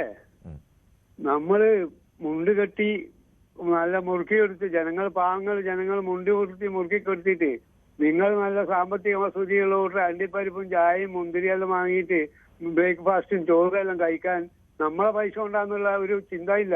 നിങ്ങൾ ബസ് എടുത്തിട്ട് പോവുക, മറ്റാൾക്ക് പുതിയ കാറ് വാങ്ങുക, മറ്റേ PSCക്ക് ഇവർക്ക് ശമ്പളം കൂട്ടി കൊടുക്കുക, ഇങ്ങനെയുള്ള MLA-മാർക്കും പിന്നെ വലിയ എന്താന്ന് പറയാ പ്രോസിക്യൂട്ടർമാർക്കും മറ്റേവർക്കല്ലോ ഇത് ശമ്പളം കൂട്ടി കൊടുക്കുമ്പോഴും ഒരു ചിന്തയും ബോധം ഒരു മാനസികമായ ഒരു കണക്ക് കൂട്ടലില്ലേ? എന്തിനും ഒരു കണക്ക് കൂട്ടൽ ഉണ്ടാവില്ലേ? നമ്മളിപ്പം ബാങ്കിൽ നിന്ന് കടമെടുക്കുമ്പോ ബാങ്കുകാർ എന്തെങ്കിലും നമ്മളോട് ചോദിക്കുന്നു, അപ്പൊ അതിനെല്ലാം കണക്കാക്കി നമ്മൾ അതേമാതിരി ജീവിക്കുക. ജീവിതത്തിന് ഒരു നിലവാരമാണെങ്കിൽ ഗവൺമെന്റ് നമ്മളെ പഠിപ്പിക്കുന്ന നിലവാരത്തിലായിരിക്കും നമ്മുടെ ജീവിതം. ഇപ്പൊ ഞാനൊരു ബാങ്കിൽ നിന്ന് കടമെടുത്ത് അടവില്ലെങ്കിൽ തിരിച്ചടവ് പോയില്ല, അതിന്റെ പലിശ ഇതേമാതിരി പലിശയും കൊടുത്ത് ജനങ്ങളെ ഇങ്ങനെ മുണ്ടുമുറുക്കി കൊടുക്കുക. നിങ്ങൾ നല്ല സാമ്പത്തികമായിട്ട് പുതിയ കാറും നല്ല പിന്നെ അണ്ടിപ്പരിപ്പും നെയ്യും പരിപ്പും ഇതെല്ലാം കൂട്ടി തിന്നുക. പിന്നെ PSC മെമ്പർമാർക്കെല്ലാം ഇങ്ങനെ തോന്നുന്ന മാതിരി ശമ്പളം കൂട്ടി കൊടുക്കുക. നമ്മളെ പബ്ലിക് പ്രോസിക്യൂട്ടർ എന്നാലും പറഞ്ഞ് ഇങ്ങനെ ശമ്പളം കൂട്ടി, ഇതെല്ലാം ഒരു കണക്ക് കൂട്ടിയിട്ട് ചെലവാക്കാത്തത് കൊണ്ടല്ലേ സാർ ഇത് വരുന്നത്? സാർക്ക് ഒരു അഭിപ്രായം പറയണം. PSCക്ക് ശമ്പളം എത്ര കൂട്ടിക്കൊടുത്ത്? താങ്കൾ പറഞ്ഞത് ശരിയാണ്. പലപ്പോഴും ഈ മുണ്ടുമുറുക്കി കൊടുക്കാൻ ജനങ്ങളോട് ഉപദേശിക്കുന്ന അധികാരികളുടെ ദുർവിനിയോഗം അല്ലെങ്കിൽ ധൂർത്ത് ആഡംബരമൊക്കെ കാണുമ്പോൾ പലപ്പോഴും ആ ധൂർത്തോ ആഡംബരമോ കൊണ്ടല്ല സംസ്ഥാനത്തിൻ്റെ സാമ്പത്തിക മോശമാകുന്നുള്ള മറ്റൊരു കാര്യം. പക്ഷേ അത് നൽകുന്ന സന്ദേശം മറ്റൊന്നാണ്. അതൊരു തെറ്റായ സന്ദേശമാണ് ജനത്തിന് നൽകുന്നത്. അത് പൂർണ്ണമായും ശരിയാണ് എന്നതുകൂടി ചൂണ്ടിക്കാണിക്കുന്നു. ശ്രീ സുനീജ് ആണ് ആലപ്പുഴയിൽ നിന്നും. ശ്രീ സുനീജ്, താങ്കൾക്ക് എന്ത് തോന്നുന്നു? കേരളത്തിൻ്റെ ഒരു സാമ്പത്തികാവസ്ഥ കടം മേടിക്കുക ചെലവഴിക്കുക എന്നുള്ളതിനപ്പുറത്തേക്ക് ക്രിയാത്മകമായി കേരളം എങ്ങനെ ഒരു സംസ്ഥാനത്തിന് മുന്നോട്ട് പോകാം എന്നതിലേക്ക് മാറേണ്ടി? കേരളത്തിലെ ആൾക്കാർ രക്ഷപ്പെടണമെങ്കിൽ ഞാൻ വിളിച്ചത് ഇപ്പൊ അത്യാവശ്യമായിട്ട് കരുവാറ്റ പ്രദേശത്ത് രമേശ് ആഭ്യന്തരമന്ത്രിയാണല്ലോ നമ്മൾ ഇവിടുത്തെ നമ്മുടെ കേരള സംസ്ഥാനത്തിന്റെ ആഭ്യന്തരമന്ത്രിയായ ഉൾപ്പെടുന്ന അതിന്റെ അപ്പുറത്ത് G. സുധാകരൻ സാർ ഉൾപ്പെടുന്ന മണ്ഡലമാണ് നമ്മുടെ തോട്ടപ്പള്ളി പൊഴിമുഖം. കഴിഞ്ഞ വർഷം ഈ പൊഴി മുറിക്കാൻ താമസിക്കുകയും ടെൻഡർ കൊടുക്കുകയും ചെയ്തിട്ട് കോടിക്കണക്കിന് രൂപയെല്ലാം കൈക്കൂലി മേടിച്ച് MLA-യും മെമ്പറും ഒക്കെ ഞാൻ 6-7 ദിവസം അവിടെ പോയി കിടന്ന്. ശ്രീ സുനീജ്, താങ്കൾ പറഞ്ഞ വിഷയം നേരത്തെയൊക്കെ മാധ്യമങ്ങൾ വന്നാണ്, ഇപ്പോഴും വന്നുകൊണ്ടിരിക്കുന്നതാണ്. നമുക്ക് അത് പ്രധാനപ്പെട്ട അല്ലാത്തത് കൊണ്ടല്ല, പക്ഷെ നമ്മുടെ ചർച്ച അതുകൊണ്ട് നമുക്ക് തൽക്കാലം അതിലേക്ക് പോകാൻ നിർവാഹമില്ല. കടബാധ്യതയെ പറ്റി പറയാം. നിങ്ങൾ കടത്തിനെ പറ്റി പറയണം. ഇങ്ങനെയുള്ള കാര്യങ്ങൾ ചെയ്യാതെ കടമാണ് എന്ന് പറഞ്ഞിട്ട് കഴിഞ്ഞ 10 വർഷമായിട്ട് LDF ഭരിച്ചല്ലോ. ഇവിടെ കടം ഉണ്ടായിരുന്നിട്ട് അവർ ചെയ്തില്ല. ഇവര് ഉമ്മൻചാണ്ടി ഇറങ്ങിപ്പോയ സമയത്ത്, ഉമ്മൻചാണ്ടി സാർ ഇറങ്ങിപ്പോയ സമയത്തും കടമെന്ന് പറഞ്ഞ ഡെവലപ്പർ ഒന്നും ഇറക്കിയില്ല. അവര് ഭരിച്ചു, പെൻഷൻ കൊടുത്തു. ഇത്രയും അധികം ബാധ്യത ഉണ്ടായിട്ടും എത്ര 35,000 40,000 രൂപ പെൻഷൻ മേടിച്ച ആൾക്കാർ എന്റെ വീടിനടുത്തുണ്ട്, 2 പേര്. പെൻഷൻ വാങ്ങിക്കുന്ന ഒരുപാട് ആളുകളുണ്ട്. അതൊക്കെ പെൻഷൻ മേടിക്കുന്ന കാര്യമല്ല ഞാൻ പറഞ്ഞു. അവർക്കെല്ലാം കൊടുക്കാൻ കഴിഞ്ഞല്ലോ അവർക്ക്. എന്നിട്ട് ഇവര് കയറുമ്പോൾ മാത്രം കോൺഗ്രസ് പാർട്ടി വരുമ്പോൾ മാത്രം ഡെവലപ്പർ ഇറക്കുക, കടമുണ്ടാകുക, ബാധ്യത ഉണ്ടാകുക, എന്നിട്ട് ഇതൊന്നും ചെയ്യാതിരിക്കാൻ വേണ്ടിയുള്ള. ശ്രീ സുനീൽ, അങ്ങനെയല്ല. ധവളപത്രമൊക്കെ പല സർക്കാരുകളും പല ഘട്ടത്തിൽ ഇറക്കിയിട്ടുണ്ട്. 50 വയസ്സുണ്ട്. ഞാൻ എന്റെ പശുവിനെ വളർത്തി ജീവിക്കുന്ന ആളാ. ഇതിന് സബ്സിഡി ഉണ്ട് പാലിന്. ഈ സബ്സിഡി ഒന്നും ഈ ഗവൺമെന്റ് ഒന്നാ കിട്ടുമെന്ന് എനിക്ക് തോന്നുന്നില്ല. ഇവരിപ്പോഴേ പറയുന്നത് കടമാണ്. ഇത് ആർക്കാ വരുന്നത്? അതുകൊണ്ട് ഞാൻ കടമുള്ള വിഷയം കേരളത്തിന് കഴിഞ്ഞ 25 വർഷമായി കടമുണ്ട്. അവരെങ്ങനെ ചെയ്യും എന്നുള്ളതൊക്കെ അവിടെ നിൽക്കട്ടെ, നമുക്കത് പിന്നീട് ചർച്ച ചെയ്യാം. അവർ ചെയ്യത്തില്ല. അത് താങ്കൾ അങ്ങനെ പറയുക. അവരെ വിശ്വാസമായിട്ടല്ലേ ജനങ്ങൾ അവരെ ജയിപ്പിച്ചത്? അവരെ ജയിപ്പിച്ചോട്ടെ, തീർച്ചയായിട്ടും ജയിപ്പിച്ചത് വളരെ നല്ല കാര്യം. അവര് വരട്ടെ. അത് അങ്ങനെ പറയാനല്ല. നമ്മളിപ്പോൾ ജനം എന്താണ് തീരുമാനിക്കുന്നത് തൽക്കാലം അതിനൊപ്പം നിൽക്കുക. ജനം അതിനല്ല, മറിച്ച് അവിടെ തീരുമാനം ഉണ്ടാകുമ്പോൾ അതിനെ എതിർക്കുക. അതല്ലേ അതിന്റെ ശരി. അല്ലാതെ ഒരുത്തർ കയറുമ്പോൾ തന്നെ അവരിത് ചെയ്യത്തില്ല, ശാപവാക്കുകൾ പോലെ പറഞ്ഞതുകൊണ്ട് കാര്യമില്ല. ജനാധിപത്യത്തിൽ ആരുടെ ഒപ്പം കൂടുതൽ പേർ വോട്ട് ചെയ്യുന്നു അവർ ജയിക്കും. അതല്ലേ ശരി? ജനാധിപത്യ പ്രക്രിയ അങ്ങനെയാണല്ലോ സ്വാഭാവികമായിട്ട്. ശരി. ശ്രീദാസനാണ് കണ്ണൂരിൽ നിന്ന്. ശ്രീദാസൻ, താങ്കൾക്ക് എന്താണ് തോന്നുന്നത്? ഈ കേരളം കടം മേടിച്ച് മുന്നോട്ട് പോകേണ്ട ഒരവസ്ഥ, ഇനിയും കടം മേടിച്ചാൽ മുന്നോട്ട് പോകാൻ കഴിയുമോ? അടുത്ത കാലത്തൊന്നും എന്തായാലും ഈ കടമൊന്നും പൂർണ്ണമായും തീർക്കാനൊന്നും കഴിയില്ല. പക്ഷേ ഇത്തരം ഒരു സാമ്പത്തിക മാനേജ്മെന്റുമായി ഈ സംസ്ഥാനത്തിന് മുന്നോട്ട് പോകാൻ കഴിയുമോ? ഇല്ല. ഇനിയിപ്പോ ഇവര് 5 കൊല്ലം കഴിയുമ്പോൾ ഈ ബാധ്യത കൂടുതൽ അങ്ങനെയാണ് കുറയില്ല. ഒരു 1,57,000 കോടി ആയിരുന്നു ഉമ്മൻചാണ്ടി പോകുമ്പോൾ. നമ്മളെ മേരി ടീച്ചർ ആ വാക്ക് കടയത്തോണ്ട് ഞാൻ പറയാം. 1,57,000 കോടിയായിരുന്നു അന്ന് കടം. ഇന്നിപ്പോ ആ കടം 5,07,000 കോടി. ഇപ്പൊ ഈ കിഫ്ബിന്റെ ഒക്കെ ബാധ്യത വേറെ ഇതിന്റെ പുറത്ത് കിടക്കുന്നുണ്ട്. കിരൺ ബാബു ചെറിയ ദൂരത്തല്ല. ഇപ്പൊ കുറച്ചു മുമ്പ് ആ പ്രേക്ഷകൻ പറഞ്ഞ പോലെ ഇപ്പൊ APP-മാർക്ക് ശമ്പളം വർദ്ധിപ്പിച്ചു, ഗവൺമെന്റ് പീഡനമാർക്ക് ശമ്പളം വർദ്ധിപ്പിച്ചു. അവർക്ക് 25,000 30,000 35,000 40,000 പേര് ശമ്പളം വർദ്ധിപ്പിച്ചു. ശമ്പളം വർദ്ധിപ്പിക്കച്ചല്ല പോട്ടെ, അവരോട് പറയുന്നത് 2022 ജനുവരി 1 മുൻകാല പ്രാബല്യത്തോടുകൂടി നിങ്ങൾ ശമ്പളം വാങ്ങിക്കുന്ന പറഞ്ഞു. ഓരോരുത്തർക്കും 8-10 ലക്ഷം ഉറുപ്പിയായിരുന്നു ഓരോരുത്തർക്കും കുടിശ്ശികയായിട്ട് കിട്ടിയത്. അപ്പൊ അതുകൊണ്ട് ഇപ്പൊ മുഖ്യമന്ത്രിയുടെ വകയിൽ മാത്രം 10 കൊല്ലം കൊണ്ട് 250 കോടി രൂപ അയാൾക്ക് വേണ്ടി മാത്രം ചെലവഴിച്ചവരെ മാധ്യമങ്ങൾ റിപ്പോർട്ട് ചെയ്ത് 250 കോടി ഉറുപ്പ്യ ഈ മുഖ്യമന്ത്രിക്ക് ഈ 10 കൊല്ലം കൊണ്ട് ചെലവഴിച്ചു പറയുമ്പോൾ ഏത് അവസ്ഥയിലാണ് കിരൺ ബാബു ഈ ദൂർത്ത്? മുഖ്യമന്ത്രിക്ക് വേണ്ടി ചെലവഴിച്ചെന്ന് പറഞ്ഞാൽ താങ്കൾ എന്താണ് ഉദ്ദേശിക്കുന്നത്? മുഖ്യമന്ത്രിയുടെ ചെലവ്, ജീവിത ചെലവും മറ്റുള്ള പോക്ക് വരത്ത് മറ്റുള്ള പുള്ളിയുടെ സ്വന്തം ഇപ്പം ഈ കാലിത്തോത്ത് 45 മുതല് ചാണകക്കുഴി 372 മുതല് മറ്റേ ഈ കുളം പിന്നെ നിർമ്മിച്ച വകയിൽ ഉള്ള മൊത്തം അയാൾക്ക് വേണ്ടി മാത്രം 250 കോടി മാധ്യമങ്ങളൊന്ന് വാർത്തയാണ്, ഞാൻ ഉണ്ടാക്കിയ വാർത്തയല്ല. ശ്രീദാസൻ, എനിക്ക് അതിന്റെ ആധികാരികമായ കണക്ക് നോക്കിയിട്ട് വേണമെങ്കിൽ പറയാം. എന്തായാലും 250 കോടി രൂപ ഒരാൾ വ്യക്തിപരമായി ചെലവഴിച്ചു എന്ന് എനിക്ക് തോന്നുന്നില്ല, എനിക്കറിയില്ല. ഞാൻ എന്തായാലും നോക്കിയിട്ട് പറയാം. അതുപോലെ ഒരു കാര്യം കൂടെ പറയാം കിരൺ ബാബു. നമ്മുടെ ഈ പൊതുവേദിയുടെ പരിപാടി ഇവിടെ തുടങ്ങിയിട്ട് ഏതാണ്ട് 8-9 കൊല്ലമായി. പക്ഷേ ഏതാണ്ട് നമ്മുടെ പൊതുവേദിക്ക് നല്ല വിജയമാണ്. നമ്മൾ അനുകരിച്ചുകൊണ്ട് ഒരു 3-4 ചാനലുകൾ ഇപ്പോൾ രംഗത്ത് വന്നിട്ടുണ്ട്. അതുകൊണ്ട് പൊതുവേദിക്ക് എല്ലാവിധ ആശംസ അർപ്പിക്കുന്നത്. പിന്നെ ആദ്യം 10 തുടങ്ങുന്ന അന്നുള്ള ഒരേ ഒരാൾ ഈ ദാസൻ മാത്രമാണ്. നമ്മൾ ഇടയ്ക്ക് ആ ചെന്നൈയിൽ നിൽക്കുന്ന പ്രേമനും ഉണ്ടായിരുന്നു അന്ന്. അപ്പൊ അതുകൊണ്ട് എനിക്കും അഭിമാനമുണ്ട്. നിങ്ങളെ മറ്റേ സഹപ്രവർത്തകൻ ഇപ്പോൾ 1-2 തവണയായിട്ട് എന്നെ അവഗണിച്ചിട്ടുണ്ട്. അതും കൂടി നമ്മൾ പറയാൻ പറ്റും. 2 തവണ അങ്ങനെയൊന്നുമില്ല ശ്രീദാസൻ, അങ്ങനെ നമുക്ക് എല്ലാവർക്കും അവസരം കൊടുക്കേണ്ടത്. അതുകൊണ്ടാണ് ഞാൻ ഉള്ള കാര്യമില്ല പറഞ്ഞു. ഞാൻ അങ്ങനത്തെ ആളാണ്, നേരെ കാര്യമില്ല പറഞ്ഞു. ശ്രീദാസൻ ഇല്ല, അങ്ങനെയില്ല, അങ്ങനെ ആരെ അവഗണിക്കുന്നതല്ല. നമ്മൾ ചില ദിവസങ്ങളിലൊക്കെ പുതിയ ഒരുപാട് പേര് വരുമ്പോൾ നമ്മൾ അവർക്ക് കൂടി അവസരം കൊടുക്കാൻ വേണ്ടി ചിലപ്പോൾ സമയം എടുക്കുന്നതാണ്. നമ്മുടെ ചാനലിലെ ഒരു പരിപാടി തുടങ്ങി അത് മറ്റു ചാനലുകൾ അനുകരിക്കുന്നെങ്കിൽ നമുക്കത് സന്തോഷം മാത്രമേ ഉള്ളൂ. അല്ലാതെ നമ്മളൊരു പരിപാടി തുടങ്ങി നമ്മൾ മാത്രമാണ് നിങ്ങളാരും അത് ചെയ്യരുത്, അത്തരത്തിൽ ചെയ്യരുത് എന്നൊന്നുമില്ല.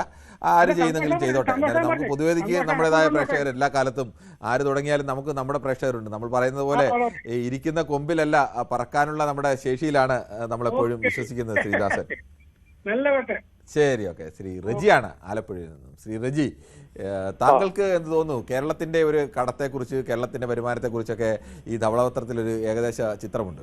അത് തമ്മിലുള്ള രാഷ്ട്രീയ വിവാദങ്ങളൊക്കെ അവിടെ നിൽക്കട്ടെ, ഇങ്ങനെ ഒരു സംസ്ഥാനത്തിന് ഈ മട്ടിൽ മുന്നോട്ട് പോകാൻ കഴിയുമോ? അതെ, അതിനു മുമ്പ് കിരൺ ബാബു, നിങ്ങളെ സ്ഥാപനത്തിനെ ഞാൻ അഭിനന്ദിക്കുന്നു കേട്ടോ.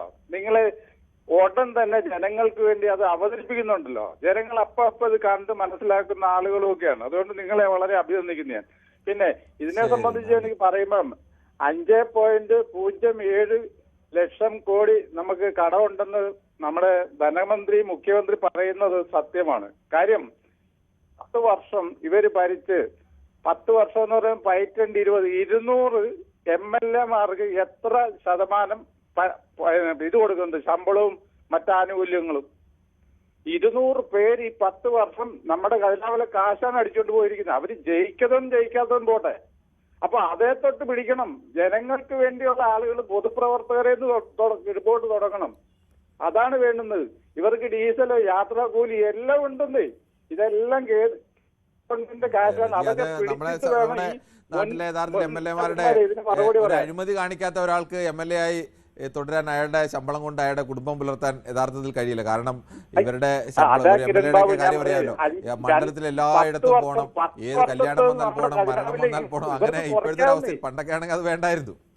അത് വലിയ കൂടുതലല്ല MLA-മാരുടെ ഒന്നും ശമ്പളം. ഒരു 10,000-70,000 രൂപയ്ക്ക് അടുത്തൊക്കെയാണ് അവർക്ക്, അല്ലെങ്കിൽ 1 ലക്ഷത്തിൽ താഴെയാണ് ഇവരുടെ ശമ്പളമൊക്കെ വരുന്നത്. അല്ല, അപ്പൊ പിന്നെ അങ്ങനെ പണം കണ്ടുപിടിക്കണ്ടേ? ഇവരൊരു നിർദ്ദേശം മുൻപോട്ട് വെക്കട്ടെ. അത് വേണം, പണം കണ്ടെത്താനില്ല. ഈ അങ്ങനെ അതൊന്നും കുറച്ചാൽ ഒരു വർഷം എത്ര തുക കിട്ടാനാ? ഇത്രയ്ക്കുള്ള തുകയല്ലേ വരും. ഇപ്പൊ നമുക്കറിയാലോ, കേരളത്തിന്റെ പെൻഷനും ശമ്പളവും ഉൾപ്പെടെ ഏതാണ്ട് 2,550 കോടിക്ക് മേളിൽ വേണമെന്നുള്ളതല്ലേ നമ്മുടെ പരമ്പരാഗതമായിട്ടുള്ള കണക്ക്. അപ്പൊ ഇത് കണ്ടുപിടിക്കണ്ടേ? ഈ ഇപ്പോഴത്തെ ധനമന്ത്രി പറയുന്നത് സത്യമാണ്. അത് അംഗീകരിക്കാൻ LDF തയ്യാറായാൽ മാത്രം മതി. ശരി, ശ്രീ റജി. ശ്രീ മൈക്കിളാണ് ഇടുക്കിയിൽ നിന്നാണ്. ശ്രീ മൈക്കിൾ, താങ്കൾക്ക് എന്താണ് പറയാനുള്ളത് ഈ കേരളത്തിന് ഇന്ന് അവതരിപ്പിച്ച ധവളപത്രത്തെ കുറിച്ച്? സാർ നമസ്കാരം. നമസ്കാരം. ധവളപത്രത്തിൽ എനിക്ക് ധവളപത്രത്തോടല്ല എനിക്ക് ചർച്ചയിൽ പങ്കെടുക്കേണ്ടത്. എന്ന് വെച്ചാൽ നമുക്ക് ധവളപത്രം അങ്ങനെ ഇരിക്കട്ടെ. നമുക്കിപ്പം ചെയ്യേണ്ട കാര്യം എന്താണെന്ന് വെച്ചാൽ സർക്കാർ പറഞ്ഞ കാര്യങ്ങൾ പാവപ്പെട്ട ജനങ്ങളിലേക്ക് എത്തിക്കുക എന്നുള്ളതാണ്. ഇപ്പൊ ധവളപത്രമാക്കി ശ്രദ്ധ തിരിക്കാൻ അത് ശരിയായ നടപടിയാണ്. അതാണ് എനിക്ക് പറയാനുള്ളത്. നമുക്കറിയാലോ, ഇപ്പം സാറ് തന്നെ പറഞ്ഞല്ലോ, ഈ കഴിഞ്ഞ 10 വർഷക്കാലം കൊണ്ട് ധനകാര്യ വകുപ്പ് മന്ത്രിയായിരുന്ന തോമസ് ഐസക്, അതുപോലെ തന്നെ ബാലഗോപാല്, ഇവര് രണ്ടുപേരും നമ്മുടെ കേരളത്തിലെ കടം കുറച്ചു കൊണ്ടുവരുവാൻ വളരെ ശ്രമം നടത്തിയിട്ട് കുറച്ചു കൊണ്ടുവന്നവരാ. അങ്ങനെയാണെങ്കിൽ നമുക്ക് ഇനിയും കുറച്ചു കൊണ്ടുവരാം. തീർച്ചയായിട്ടും നല്ല അങ്ങനെയുള്ള പരിപാടികള് ആസൂത്രണം ചെയ്ത് നടപ്പിലാക്കുക. കടം കുറച്ചു കൊണ്ടുവരുവാൻ. കടം കൂട്ടിയിരുന്നത് കടം കുറച്ചു കൊണ്ടുവരുന്നു എന്നത് നമുക്കറിയാമല്ലോ. പിന്നെ മെയിൻ ആയിട്ടാണ് സാധാരണക്കാരന് ഇവിടെ പറഞ്ഞിരിക്കുന്ന വാക്കുകൾ പാലിക്കുക എന്നുള്ളതാണ്. അതിൽ നിന്ന് ശ്രദ്ധ തിരിച്ചുവിടാൻ നോക്കിയാൽ നടക്കത്തില്ല. അതാണ് എനിക്ക് പറയാനുള്ളത്. ശരി, താങ്കളുടെ അഭിപ്രായം വളരെ വ്യക്തമാണ്. ശ്രീ മൈക്കിളാണ് സംസാരിച്ചത്. ശ്രീ സ്കറിയാണ് ചെറുപുഴയിൽ നിന്ന്. ശ്രീ സ്കറിയ, താങ്കൾ എന്ത് തോന്നുന്നു? ഈ രണ്ടുപേരും ആരോപണം പരസ്പരം ഉന്നയിക്കുന്നുണ്ട്. പക്ഷേ കടം ഒരു യാഥാർത്ഥ്യമായ കണക്കിൽ അങ്ങനെ കാര്യമായ പൊരുത്തക്കേടുകൾ ഇരുകൂട്ടരും പറയുന്നില്ല.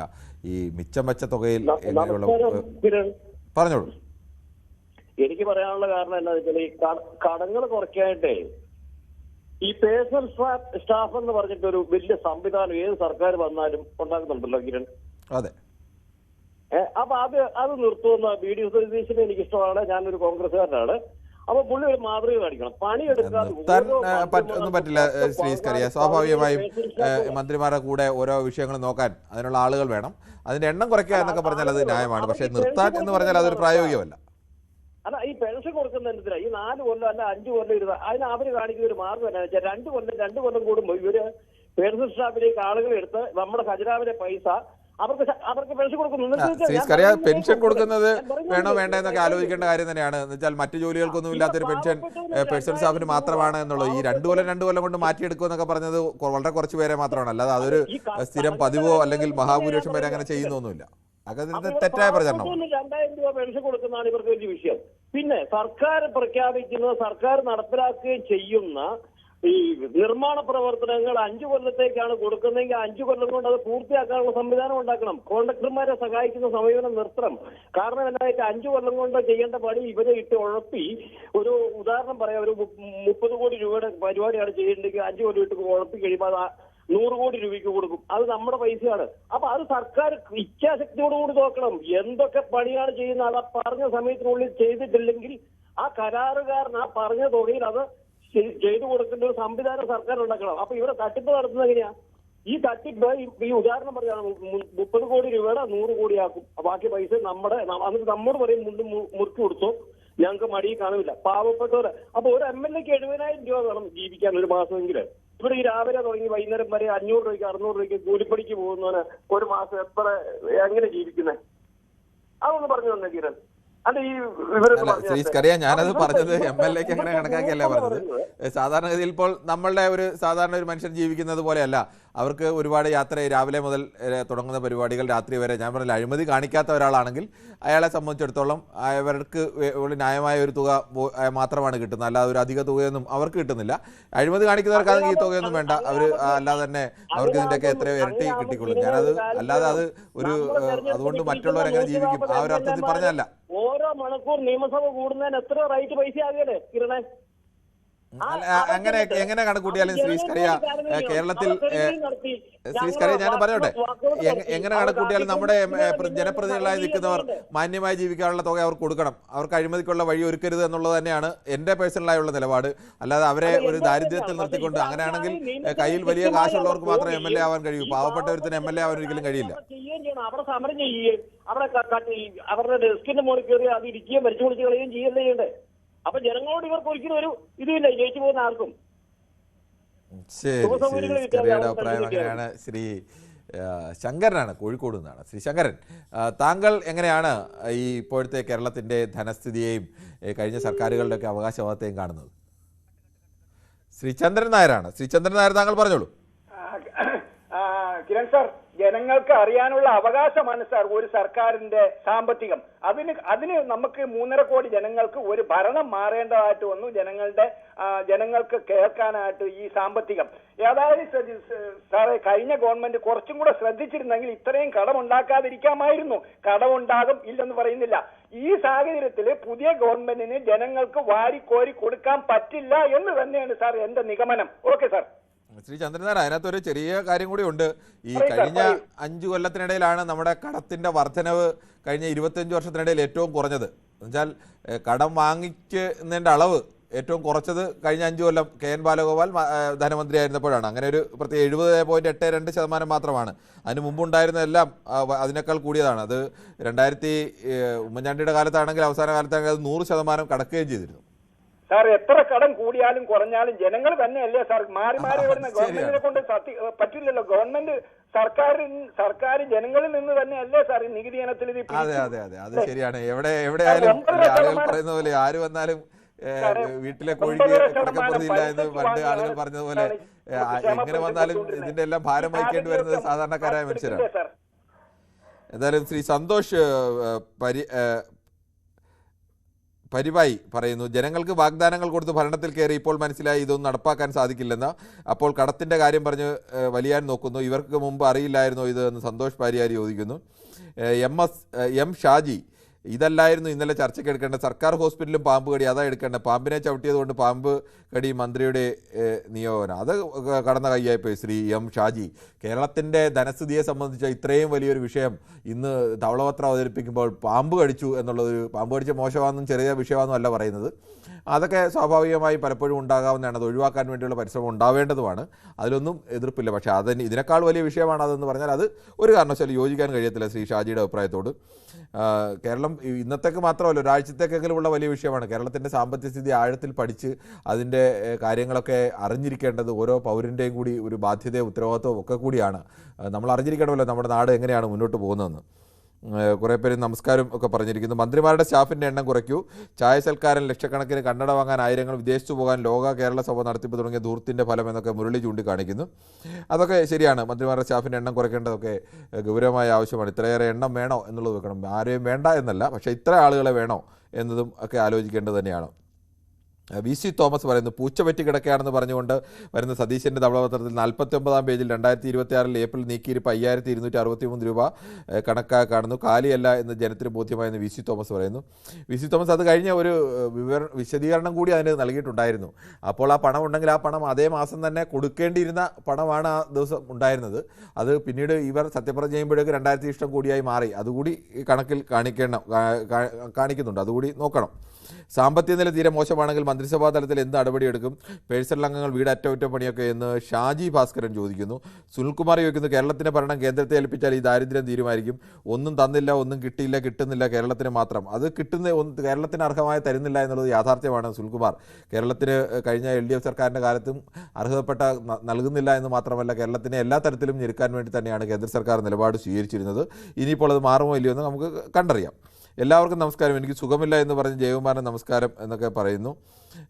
മുരളീധരൻ നായർ പറയുന്നു, 1973 ഹിന്ദു പേപ്പറിൽ മൂർക്കോത്ത് രാമനുണ്ണി എഴുതിയ ലേഖനം ഓർമ്മ വരുന്നു. കേരളത്തിലെ റവന്യൂ വരുമാനത്തിന് 90% സർക്കാർ ജീവനക്കാർക്ക് ശമ്പളം കൊടുക്കാനും വിനിയോഗിക്കുന്നത്. അങ്ങനെ ഇല്ല, ആകെ 77% ശമ്പളത്തിനും പെൻഷനും കടത്തിൻ്റെ പലിശയും അതിൻ്റെ ഓരോന്നിനും എത്ര ശതമാനം വീതമാണെന്ന് കൃത്യമായി തന്നെ ഈ ധവളപത്രത്തിൽ നൽകിയിട്ടുണ്ട്. അപ്പോൾ നമ്മൾ ഈ 90% എന്നൊക്കെ കയറ്റി പറയരുത്, കൃത്യം കണക്ക് പറയുക. കൃത്യം കണക്ക് എനിക്ക് നിങ്ങൾക്ക് ലഭ്യമാണല്ലോ. പിന്നെ ഇല്ലാത്തൊരു കാര്യം നമ്മൾ ഊഹിച്ച് പറയേണ്ട കാര്യമൊന്നുമില്ലല്ലോ. അത് വെള്ള പേപ്പറിൽ ഇപ്പോൾ ഇൻ്റർനെറ്റിലോട്ട് അടിച്ചു നോക്കിയാൽ ആ വൈറ്റ് പേപ്പർ പൂർണ്ണമായി നിങ്ങൾക്ക് കിട്ടും. അപ്പോൾ നിങ്ങൾക്ക് അതെടുത്ത് പറയാവുന്ന കാര്യം മാത്രമേ ഉള്ളൂ. അപ്പോൾ തെറ്റായ കാര്യങ്ങൾ പ്രചരിപ്പിക്കരുത്. ശ്രീ മുരളീധരൻ നായർ, കടമില്ലാത്ത ഏത് സർക്കാരാണ് ഈ രാജ്യത്ത് നിലവിലുള്ളത്? അതുപോലെ ഓരോ കുടുംബങ്ങൾക്കും കടമുണ്ട്. കടം മേടിച്ചത് കുറേശ്ശെ വീട്ടും. കേന്ദ്ര സർക്കാരിൻ്റെ കടം എത്രയാണെന്ന് കൂടി പറയണം. VC തോമസ്, കടമൊക്കെ എല്ലാവർക്കും ഉണ്ട്, പക്ഷേ അതിനൊരു പരിധി വേണം. ആ പരിധി വിട്ടുപോയാൽ ആർക്കും മുന്നോട്ട് പോകാൻ കഴിയും. എല്ലാ മനുഷ്യരും കടം മേടിച്ചും EMI എടുത്ത് കാറും വീടും ഒക്കെ വെച്ചാണ് ജീവിക്കുന്നത്. പക്ഷേ എനിക്ക് എൻ്റെ ശമ്പളത്തിൽ നിന്ന് താങ്ങാൻ കഴിയാവുന്നതിനപ്പുറത്തെ തുക ഞാൻ കടമെടുത്താൽ സ്വാഭാവികമായും ഞാൻ തകർച്ചയിലേക്ക് പോകും. അങ്ങനെയൊക്കെയാണ് ആളുകൾ ആത്മഹത്യയിലൊക്കെ മനുഷ്യരൊക്കെ പോകുന്നത് ഒക്കെ അവസ്ഥ ഉണ്ടാകുന്നത്. എന്തായാലും കമ്പനികളിൽ നിന്ന് പിരിഞ്ഞു കിട്ടാനുള്ള കോടികൾ പിരിച്ചെടുക്കൂ എന്ന് പറയുന്നത് അത് ശരിയായ ഒരു കാര്യം തന്നെയാണ്. ശശിരമ്പിള്ള പറയുന്നു, കടമുണ്ടെന്ന് പറയുന്നത് എന്തിനാ? ഇത്ര വലിയ നാണക്കേട് അവർ കൊടുക്കുമോ ഇല്ലയോ എന്ന് അതെന്താണെന്ന് മനസ്സിലായില്ല. കണ്ടോൺമെൻറ് ഹൗസ് ഒഴിഞ്ഞു കൊടുക്കാത്തത് മോശം എന്നൊക്കെ സുനിൽകുമാർ പറയുന്നു. ജനാധിപത്യം എന്ന് പറഞ്ഞാൽ ജനങ്ങളുടെ മേൽ ആധിപത്യം സ്ഥാപിക്കൽ, അതവർ തിരഞ്ഞെടുത്ത് കഴിഞ്ഞാൽ അതവർ ഭംഗിയായി നിർവഹിക്കുന്നുണ്ട്. അപ്പോൾ ഇതൊക്കെ ജനങ്ങൾ അനുഭവിക്കണമെന്നൊക്കെയാണ് പ്രസാദ് പറയുന്നത്. അങ്ങനെ നമുക്ക് നിരാശ ബാധിക്കേണ്ട കാര്യമില്ല. കടം കണക്കാക്കേണ്ടത് വരുമാനം എത്രയെന്ന് കൂടി പരിഗണിച്ചാണെന്ന് AK കൃഷ്ണൻകുട്ടി പറയുന്നത്. അത് ഏറ്റവും പ്രധാനമാണ്. വരുമാനം പരിഗണിച്ച് തന്നെ വേണം കടം കണക്കാക്കാൻ. നമുക്ക് തിരിച്ചടയ്ക്കാൻ കഴിവുണ്ടെങ്കിൽ എത്ര കടവും എടുക്കാം. ദാസ് പറഞ്ഞത് വെറും കള്ളമാണ്. ദാസ് ആദ്യം പൊതുവേദിയിൽ പറഞ്ഞത് എന്താണെന്ന് കൂടി പറയാത്തത് എന്തെന്നൊക്കെ ജയകുമാർ ചോദിക്കുന്നത് എനിക്ക് മനസ്സിലായില്ല. MLA-മാർക്ക് മാന്യമായി കുടുംബം നോക്കാനുള്ള ശമ്പളം കൊടുക്കണം, അപ്പോൾ കൊടുക്കുന്ന പോരാ എന്ന അഭിപ്രായമാണ് എനിക്കുള്ളതെന്ന് കൃഷ്ണൻകുട്ടി പറയുന്നു. പിണറായിയുള്ള വിരോധം മൂലം ദാസൻ പറയുന്ന മുഴുവൻ പച്ചക്കള്ളങ്ങളാണെന്നൊക്കെ VC തോമസ്. അങ്ങനെ പറയരുത്. അദ്ദേഹം പറഞ്ഞ എന്തെങ്കിലും തെറ്റുണ്ടെങ്കിൽ താങ്കൾക്ക് ആ തെറ്റ് ചൂണ്ടിക്കാണിക്കാം. അല്ലാതെ ഒരാൾ പറയുന്നത് കള്ളമാണെന്ന് വെറുതെ പറഞ്ഞുകൊണ്ട് കാര്യമല്ലോ. പിണറായിയോട് വിരോധമുണ്ടോ ഇല്ലയോ എന്നൊക്കെ നമ്മൾ തീരുമാനിക്കേണ്ട കാര്യമല്ലല്ലോ. പറഞ്ഞതിൽ തെറ്റുണ്ടെങ്കിൽ താങ്കൾ അത് ചൂണ്ടിക്കാണിച്ചോളൂ. എന്താണ് ആ കടം സംബന്ധിച്ച ചർച്ചകളൊക്കെയാണ്. വേറെ ഒരാൾ ആവർത്തിച്ച് എഴുതുന്നതാണ് ഞാൻ വായിക്കാത്തത്. ANJ B2F കൊടുത്ത വാഗ്ദാനങ്ങൾ പാലിക്കാതിരിക്കാനുള്ള അടവാണ് ധവളപത്രത്തിലൂടെ ഉദ്ദേശിക്കുന്നത്.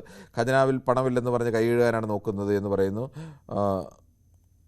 എന്തായാലും അങ്ങനെ കുറേയേറെ കമൻറ്റുകൾ കൂടിയുണ്ട്. നമുക്കൊരു ചെറിയ ഇടവേളയ്ക്ക് ശേഷം ഈ വിഷയത്തിലെ ചർച്ചയിലേക്ക് പെട്ടെന്ന് മടങ്ങി വരാം.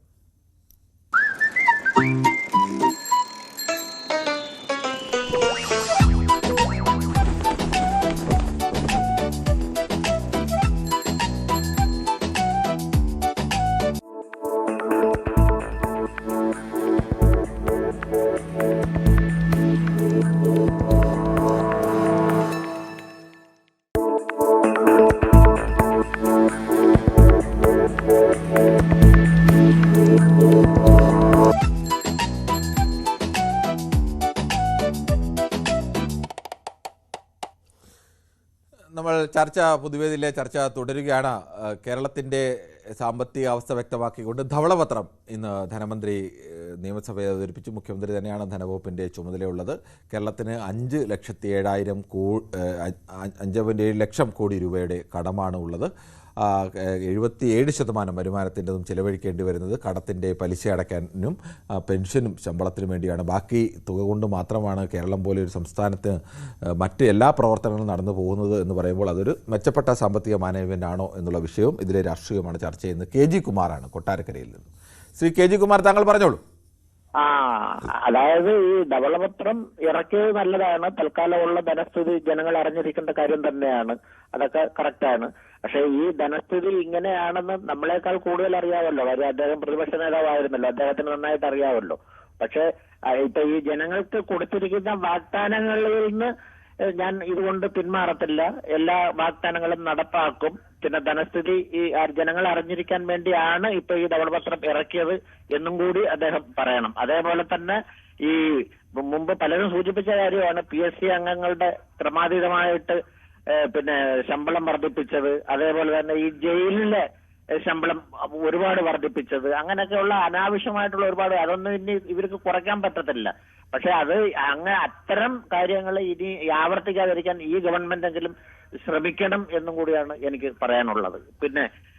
പിന്നെ അതേപോലെ തന്നെ ഈ സ്റ്റാഫുകളുടെ എണ്ണം, മന്ത്രിമാരുടെ സ്റ്റാഫുകളുടെ, അത് എല്ലാവരും പറയുന്നതാണ്, ഒരു 10 പരിമിതപ്പെടുത്തണം എന്നുള്ളതാണ് കാര്യം എന്ന് പറഞ്ഞു കഴിഞ്ഞാൽ. അതേപോലെ PSC അംഗങ്ങളുടെ ശമ്പളം കൂട്ടിയത് ഇനി കുറയ്ക്കാൻ പറ്റത്തില്ല. പക്ഷെ PSC അംഗങ്ങളെ കുറയ്ക്കാം. പക്ഷെ 24 കോടിയോളം ജനങ്ങളുള്ള UP-ൽ ഒരു PSC ചെയർമാനും പിന്നെ 2 മെമ്പർമാരുമാണ് ഉള്ളത്. ഇവിടെ ഇത്രയും മെമ്പർ, അത് മാത്രമല്ല അവർക്ക് ശമ്പളം കൂട്ടിയപ്പോ 10,000 അല്ല കൂട്ടിക്കൊടുത്തത്, ഇരട്ടിയാണ് കൂട്ടിക്കൊടുത്തത്. അതൊന്നും ആവശ്യമില്ലാത്ത കുറെ കാര്യങ്ങൾ ചെയ്തിട്ടുണ്ട്. ഇതുകൊണ്ട് ഈ വമ്പിച്ച കടബാധ്യതയ്ക്ക് കുറവ് വരും എന്നുള്ളതല്ല, എത്ര ചുരുക്കുന്നോ അത്രയും നന്നായിരിക്കുമല്ലോ. അതേപോലെ തന്നെ നമ്മുടെ ഈ മറ്റു സംസ്ഥാനങ്ങളെ പോലെ ഇവിടെ മറ്റ് വരുമാന മാർഗങ്ങളൊന്നുമില്ല. കാർഷിക മേഖലയായാലും വ്യാവസായിക മേഖലയായാലും വളരെ പിന്നിലാണ് നമ്മുടെ കേരളം. അതേപോലെ തന്നെ ഇത്രയേറെ റബ്ബറുള്ള ഈ സംസ്ഥാനത്ത് റബ്ബർ കൊണ്ട് ഗവൺമെന്റിന് പ്രയോജനപ്പെടത്തക്ക രീതിയിൽ ഏതെങ്കിലും ഒരു കാര്യം ഈ മാറി വന്ന ഗവൺമെന്റുകൾ ഈ കാലത്തിനിടയ്ക്ക് ചെയ്തിരുന്നെങ്കിൽ അതൊരു വരുമാന മാർഗം ഗവൺമെന്റിനും ആകുമായിരുന്നു.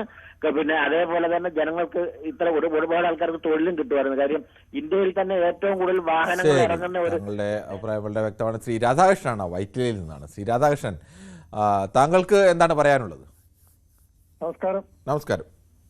ഈ ധവളപത്രമൊക്കെ ഇറക്കണമെന്നല്ല, എല്ലാവർക്കും കാര്യങ്ങളൊക്കെ അറിയാൻ പറ്റുമല്ലോ. അതുപോലെ ഞാനും താങ്കൾ അടക്കമുള്ള എല്ലാവരും എല്ലാ നികുതികളും കൊടുത്തിട്ടാണ് ഈ കേരളത്തിൽ ജീവിക്കുന്നത്. നമ്മള് ഉണ്ടാക്കി നോക്കണ, നമ്മളെല്ലാ നികുതികളും കൊടുക്കുന്നുണ്ട്. പക്ഷെ നമ്മൾ അധികാരത്തിൽ എത്തുന്നവരുടെ ദൂത്തും ദാഷ്ട്യവും ഒക്കെ കൊണ്ടാണ് ഇത്രയും വലിയ കടങ്ങൾ ഉണ്ടാവുന്നത്. ഈ 2-3 പെൻഷൻ മേടിക്കുന്ന ആൾക്കാരൊക്കെ ഉണ്ട്, റിട്ടയർഡ് ആയിട്ട് അവര് പിന്നെയും കൊണ്ടുപോയി ഇരുത്തിട്ട് ശമ്പളം കൊടുക്കണേന്ന്. ഇപ്പൊ നമ്മള് മെട്രോന്റെ MD ഒക്കെ തന്നെ ആണെങ്കിലും എത്ര ശമ്പളമാണ് കിട്ടണത്, പെൻഷനും ശമ്പളവും ഒക്കെ ആയിട്ട്. അപ്പൊ ഇതൊക്കെ ജനങ്ങളിൽ നിന്ന് തന്നെയല്ലേ ഇതൊക്കെ ഈടാക്കണത്. ഈ കടം വീട്ടല്ലേ വല്ല ഇവരുണ്ടാക്കുന്ന കടം വീട്ടേണ്ട ഗതികേടാണ് നമ്മളിപ്പോ ഉണ്ടാക്കണത്. നമ്മൾ ആരോട് എന്ത് ചെയ്തിട്ടാ, നമ്മൾക്ക് എന്താ ആരെ കൊണ്ടുവന്ന് തന്നിട്ടാ? നമ്മൾ പണിയെടുത്ത് നമുക്ക് ജീവിക്കാം.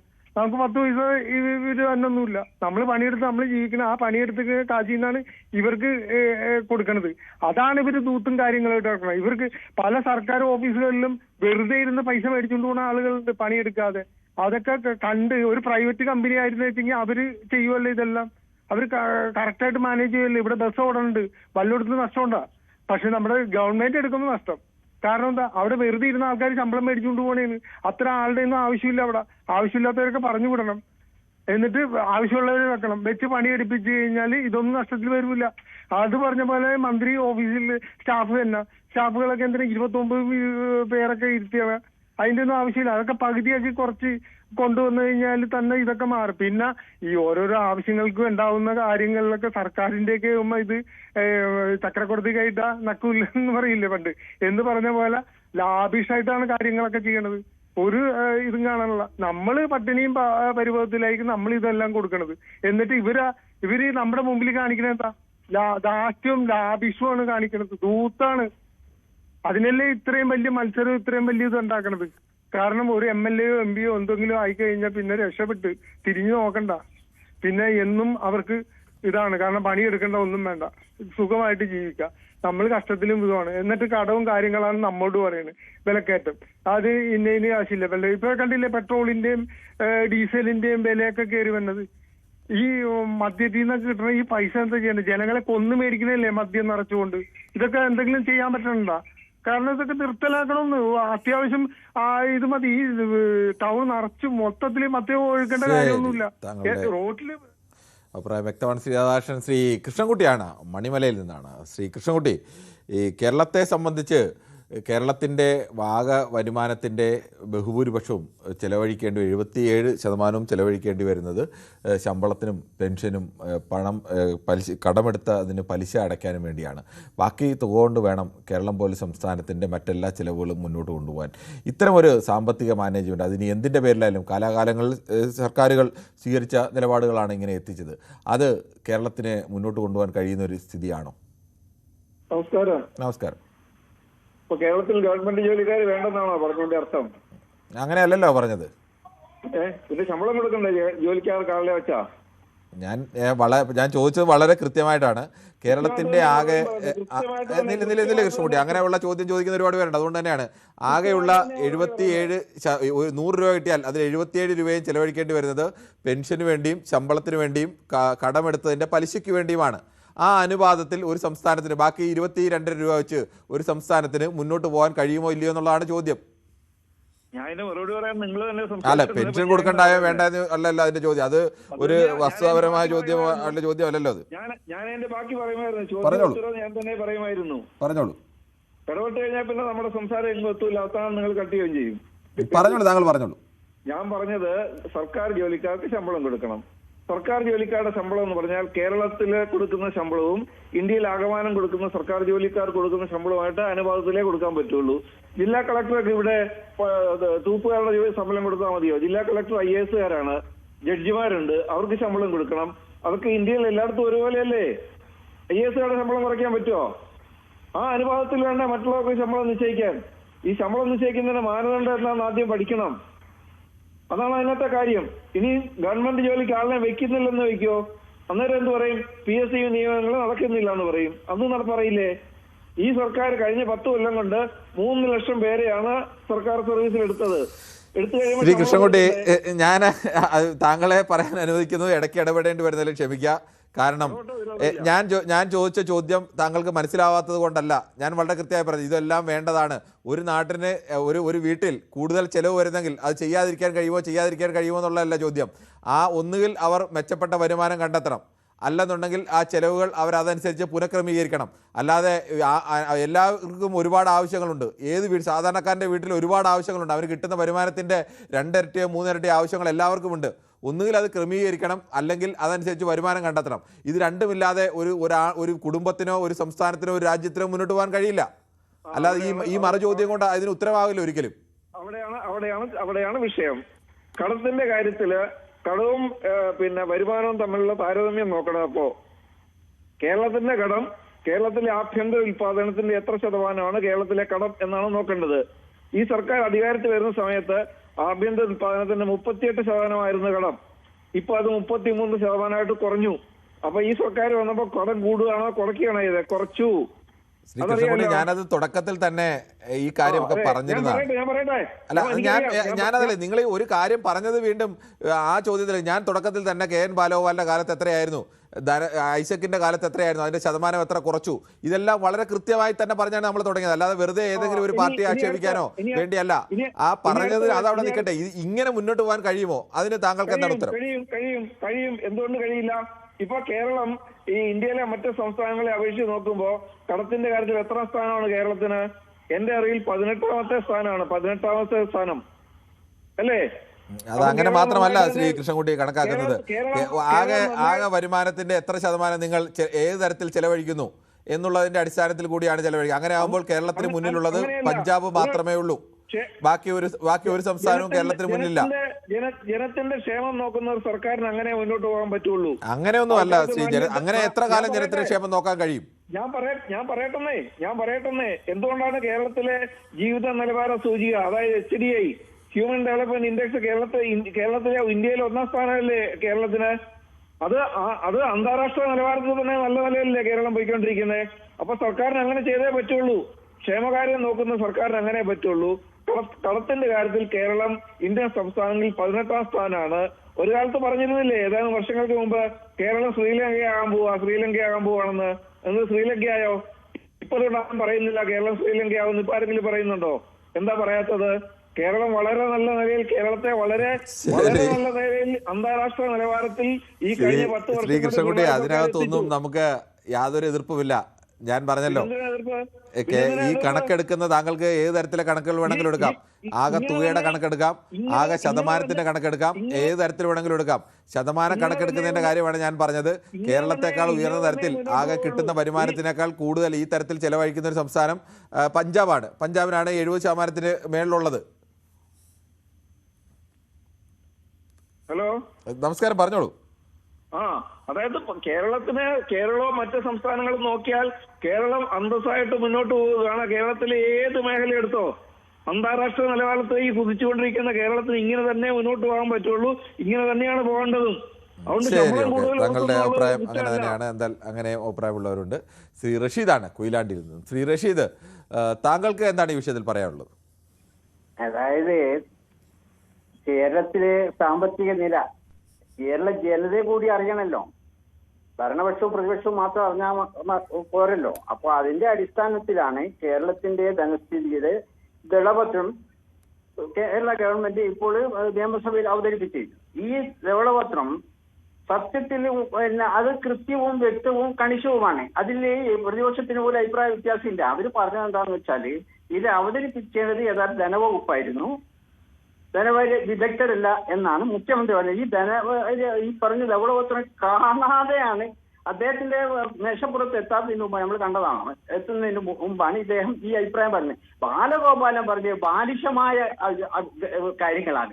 അദ്ദേഹം ധനകാര്യ വകുപ്പ് മന്ത്രിയായിരുന്നപ്പോൾ ഉണ്ടാക്കി വെച്ചിട്ടുള്ള ധൂർത്തും അഴിമതിയും ഒക്കെയാണ് ഈ റഷീദ്, അതിനകത്ത് ഒരു ചെറിയ വ്യത്യാസം എനിക്ക് പറയാനുണ്ട്. ഈ കഴിഞ്ഞ 25 വർഷത്തിൽ കേരളം ഭരിച്ച ധനകാര്യ മന്ത്രിമാരിൽ കേരളത്തിന്റെ കടത്തിന്റെ തോത് ഉയർത്തുന്നത് ഏറ്റവും കൂടുതൽ പിടിച്ചു നിർത്തിയാൽ അത് KN ബാലഗോപാലാണ്. അതിനു മുമ്പ് ഇതിലുണ്ടായിരുന്ന തോമസ് ഐസക്കിനോ അല്ലെങ്കിൽ തോമസ് ഐസക്കിനോ KM മാണിക്കോ ഒന്നും ആ തരത്തിലേക്ക് കടത്തിന്റെ തോത് കുറയ്ക്കാൻ കഴിഞ്ഞിട്ടില്ല. അവരെല്ലാവരും വെക്കുമ്പോൾ കടത്തിന് വല്ലാതെ കടം കൂടി വരുമായിരുന്നു. ഏറ്റവും കൂടുതൽ പഴയ UDFന്റെ കാലത്താണ്. അത് 100% ഉള്ളതിന്റെ ഇരട്ടി കടമെടുത്തത് ആ UDFന്റെ കാലത്താണ്. അത് ബാലഗോപാലിന്റെ ഭാഗത്ത് അങ്ങനെ ഒരു തെറ്റുണ്ടെന്ന് പറയാൻ കണക്കുകൾ അനുവദിക്കുന്നു. നിങ്ങൾ പറഞ്ഞെടുത്തോളൂ, നമ്മൾ കേട്ടെടുത്തിട്ടുള്ള 1.5 ലക്ഷം കോടി രൂപയാണ് ഉമ്മൻചാണ്ടി സർക്കാർ ഉണ്ടായി. ഈ 10 വർഷം കൊണ്ട് ശ്രീ റഷീദ്, ഞാൻ വേണേ ഒരിക്കൽ കൂടി താങ്കൾക്ക് മനസ്സിലാവാൻ വേണ്ടി ഒരിക്കൽ കൂടി ഞാൻ ആ കണക്ക് വായിക്കാം. 2001 25,721 കോടി രൂപയായിരുന്നു നമ്മുടെ വാർഷിക കടം. അത് 2005-6ലേക്ക് എത്തുമ്പോൾ ആരാണ് VS സർക്കാരിന്റെ ആദ്യം വരുന്നത്? ധനമന്ത്രിയായിട്ട് തോമസ് ഐസക്. ആ സമയത്ത് ഈ 5 കൊല്ലം കൊണ്ട് ഉമ്മൻചാണ്ടി ആ സർക്കാർ, ആന്റണി സർക്കാരും അവസാനം ഉമ്മൻചാണ്ടി, 78.57% കടം വർദ്ധിപ്പിച്ചു. ശതമാന കണക്കിലാണ് വർദ്ധിപ്പിച്ചു. അതിനുശേഷം 2010-11 ആ സർക്കാർ പൂർത്തിയാക്കി കഴിയുമ്പോൾ VS സർക്കാർ പൂർത്തിയാകുമ്പോൾ അവർ 71.29, മറ്റവർ 78% വർദ്ധിച്ചപ്പോൾ അവർ അതിൻ്റെ ഒരു 7% കുറച്ച് 71-ലെത്തിച്ചു. അതിനുശേഷം കേൾക്കൂ, അതിനുശേഷം 2015-16 എന്ന് പറയുമ്പോൾ ആ സമയത്തേക്ക് എത്തുമ്പോൾ 2011 മുതൽ 16 വരെ ഭരിച്ച ഉമ്മൻചാണ്ടി സർക്കാരിൻ്റെ കാലത്ത് അത് 100% കൂടി. എന്നുവെച്ചാൽ 78,673 കോടി ഉണ്ടായിരുന്ന കടം 1,57,370 കോടിയായി വർദ്ധിച്ചു, നേരെ ഇരട്ടിയായി. അതിനുശേഷം വന്നത് അടുത്ത പിണറായി സർക്കാർ. ആ പിണറായി സർക്കാരിൻ്റെ ആദ്യ കാലത്ത് തോമസ് ഐസക് 100% വർധന എന്നുള്ളത് 88.6% കുറച്ചു. അതിനുശേഷം വന്നത് അടുത്ത ലാസ്റ്റ് സർക്കാർ. ആ സർക്കാരിൻ്റെ കാലത്ത് KN ബാലഗോപാൽ അത് 70.82% കുറച്ചു. അപ്പോൾ ഈ കടം കൂട്ടുന്നതിൽ പരമാവധി കുറവ് വരുത്തിയാൽ ബാലഗോപാലാണ്, അതാണ് ഉദ്ദേശിച്ചത്. പക്ഷേ നമ്മുടെ കണക്ക് പ്രകാരം ഉമ്മൻചാണ്ടി സർക്കാരുള്ള സമയത്ത് 1.5 ലക്ഷവും ഇപ്പോൾ നമ്മുടെ സമയം അവസാനിക്കുന്നതുകൊണ്ടാണ് ശ്രീ റഷീദ്, കഴിഞ്ഞ സർക്കാർ ധൂർത്ത് നടത്തിയില്ലെന്നോ അല്ലെങ്കിൽ ധനകാര്യ മാനേജ്മെന്റിൽ വമ്പൻ വിജയമായിരുന്നു എന്നും അല്ല പറഞ്ഞത്. താരതമ്യേന ചെലവ് കടം എടുക്കുന്നതിൻ്റെ അളവിൽ കുറവ് വരുത്തി എന്നുള്ളത് മാത്രം കണക്കിൻ്റെ അടിസ്ഥാനത്തിൽ തന്നെയാണ് ചൂണ്ടിക്കാണിച്ചത്. പക്ഷേ കേരളത്തിൻ്റെ കടം കേരളത്തിന് താങ്ങാൻ കഴിയുന്നതിലും അത്രത്തോളം വലിയ സംഖ്യയായി ഉയർന്നുകൊണ്ടേയിരിക്കുകയാണ്. ഇത്തരം ഒരു സാമ്പത്തിക മാനേജ്മെന്റുമായി എത്ര കാലം മുന്നോട്ട് പോകാൻ കഴിയുമെന്ന് സാമ്പത്തിക വിദഗ്ധരടക്കം ആശങ്കപ്പെടുന്നുണ്ട്. അതേ ആശങ്കകളൊക്കെ തന്നെയാണ് പ്രേക്ഷകരും പ്രകടിപ്പിച്ചത്. ഒപ്പം സർക്കാരിൻ്റെ ചില ധൂർത്തുകളെക്കുറിച്ചുള്ള ചൂണ്ടിക്കാട്ടലുകളും ഈ പ്രേക്ഷകരൊക്കെ നടത്തി. എന്തായാലും നാളെയും ഇതേ സമയം ന്യൂസ് 18 പൊതുവേദി മറ്റൊരു വിഷയവുമായി.